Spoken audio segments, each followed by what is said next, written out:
El Club Náutico de Castrelo de Miño fue el escenario en el que se disputó el pasado fin de semana la cuarta edición del Open de las Naciones Descenso do Ribeiro.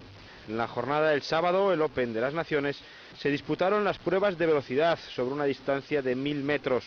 Cataluña fue la dominadora de las pruebas, siendo Galicia la tercera clasificada con un oro en la prueba de 4 juvenil masculino. Los combinados catalanes mostraron un poderío abrumador, consiguiendo en las 21 pruebas programadas 15 medallas de oro y 5 de plata. Segunda fue Andalucía con 4 oros, 3 platas y 9 bronces.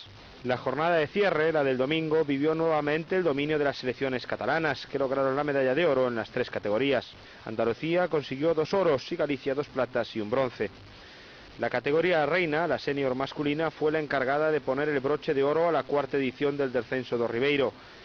La selección catalana dio la sorpresa al alzarse con la victoria con un tiempo de 19 minutos, situándose segunda la embarcación cántabra de Astillero, dominadora de la prueba al haberla ganado en las 3 ediciones anteriores. Astillero llegó a solo 1 segundo y 47 centésimas en un recorrido que tenía salida en el balneario de Layas y llegada en el Club Náutico de Castrelo. La ceremonia de clausura sirvió para bajar el telón de una competición ya consolidada en el calendario nacional y que trae cada año a Ourense a los mejores remeros españoles y sirve también de reclamo para equipos internacionales. En esta última edición acudieron a Castrelo de Miño representantes de Irlanda, Austria y Portugal.